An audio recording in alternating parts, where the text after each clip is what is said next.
હું ભાનુભાઈ જોધાભાઈ ભરવાડ રહું નવા બિલોદરા ગણપતિ મંદિર પાસે નડિયાદ। જે મારી આપવીતી છે, જે બિલોદરા ખાતે જે મારો સર્વે નંબર 122, સર્વે નંબર 123 અને સર્વે નંબર 161 એની વચ્ચોવચ્ચ જે મંદ બિલ્ડર, જે મંદ સાઈડ જેની ચાલે છે અક્ષય બિલ્ડર, એ અક્ષય બિલ્ડરવાળાનું 3-4 નંબરો એકત્રીકરણ કરીને આ સાઈડ બનાવી છે 70 બંગલાની, અને એની આજુબાજુ મારી જગ્યા છે અને એક બાજુમાં એક 3 ગુંઠાનું 4 પોઈન્ટનું ગૌચર છે। આ ગૌચર પણ એ ભાઈ અંદર દબાવ્યું છે અને આ બધું જે મારી પોતાની જગ્યામાં એ ભાઈ જબરજસ્તીથી મેં આરસીસી બનાવીને રોડ બનાવે છે। એટલે હું કહેવા ગયો એટલે મારી વિરુદ્ધ અરજી કરી અને અરજી કરીને મેં કીધું કે હું મારી જમીનમાં ઉઠતો ચોર કોટવાલના દંડે આવું શું કરો છો?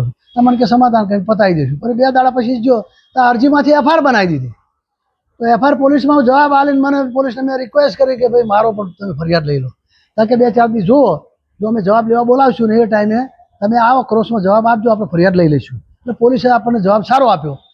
પણ મેં આ ભાઈને કહ્યું કે ભાઈ મારી જગ્યામાં તમે આવું શું કરો? કે તું સીધી રીતે હાલ કે આવડી રીતે હાલ, અમારે તારી જગ્યા લઈ લેવાની છે, અને ના હાલ તો દાદાગીરી કરીને લઈ લેવાની છે।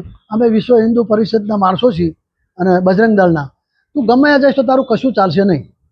અને આ બધું એને કહ્યું કે આ તો કંઈ નથી, એવા પુરાવા મારી જોડે છે કે જે મેં શહેરની વચ્ચોવચ્ચ લોકોના દબાણ કરીને લઈ લીધું તો પછી કશું થયું નથી। એટલે મારા અનુસંધાનમાં એ લોકો વિરુદ્ધ લેન્ડ ગ્રેબી પણ દાખલ કરાવ્યું છે, જે મંદ બિલ્ડર, અક્ષય બિલ્ડર અને મંદ જેની સાઈડ ચાલે છે, જે હિનલબેનના નામે, અને જે સંદીપભાઈ ગોરધનભાઈ પટેલ અને ભૂપેન્દ્રભાઈ ગોરધનભાઈ પટેલ અને અક્ષયભાઈ ભૂપેન્દ્રભાઈ પટેલ અને એના એક જે કંઈ એમના મહેતાજી હતા, એક એમના બિલ્ડર હતા, આ બધાની અનુસંધાનમાં મેં અરજી પણ આપી છે। એસપી સાહેબને પણ મળી આવ્યો હતો અને એમને પણ રજૂઆત કરી હતી અને અરજી એમના વિરુદ્ધ ફરિયાદ માટે આપી છે। પછી પીએમને દિલ્હી પણ સાહેબને પણ લખ્યું છે, મોદી સાહેબને, અને મુખ્યમંત્રી સાહેબને પણ ગાંધીનગર લખ્યું છે। પછી ગૃહમંત્રી હર્ષ સંઘવી સાહેબને પણ લખ્યું છે અને વિશ્વ હિન્દુ પરિષદવાળાને પણ લખ્યું છે। દરેક જગ્યાએ જે કાયદાકીય રીતે આપણા કલેક્ટર ઓફિસે પણ લખ્યું છે।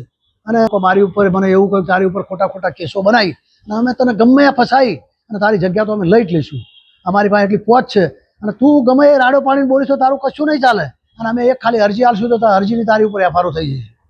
અને એ હકીકત છે, એ લોકોએ આટલું દબાવ્યું તો એમનું કેટલું ડેરિંગ છે, અને આ જાહેરથી બોલે છે, અને આપણે તો આપણું સાચું દબાવ્યું છે તોય કોઈ ન્યાય આપવા તૈયાર નથી। અંદર રસ્તો પણ રાહદારી દબાવી દીધો છે, ગૌચર પણ દબાવ્યું છે, અને મારું સર્વે નંબર 122ની જગ્યા પણ દબાવી છે, 123ની પણ જગ્યા દબાવી છે, અને 161 અને દરેક માણસોને પણ આ જાણે કે આ લોકો કેવી રીતે લોકોનું પડાવી લે છે, કેવી દાદાગીરી છે, ને એક બીસીનો પણ મકાનનો દસ્તાવેજ કરીને મકાન આલ્યું ને દાદાગીરી કરીને તાર જ્યાં જવું હોય જાય, એનો પણ મારા જોડે આવા બધા અનેક પુરાવા આ ભાઈના છે। અને મારા વિરુદ્ધ એવું બોલતા હતા કે એ તો ગમે એની પડાવી લીધી। આખા ગુજરાતમાં જો ભાનુ ભરવાડે કોઈની 1 ગુંઠો જમીન પડાવી લીધી અને એવો સાબિત કરી બતાવે તો મારી તમામ મિલકત હું આજે પણ સરકારને આપી દઉં, જો 1 પણ ગુંઠો જમીન કોઈ સાબિત કરી બતાવે। આ ખોટા આક્ષેપો જે એ લોકો, જે અક્ષય ભૂપેન્દ્રભાઈ પટેલે જે આજથી 12 તારીખે જે એમને જે બાઇટ આપી હતી એમાં એ બોલ્યા હતા, એક તો ઉઠતો ચોર કોટવાલના દંડે, અમારી નમ્ર અરજ છે આ તમે સરકાર સુધી મારી આ જે મીડિયા માધ્યમે સમાચાર પહોંચાડજો મારા ભાઈ। જય હિન્દ, જય ભારત, જય મહાદેવ।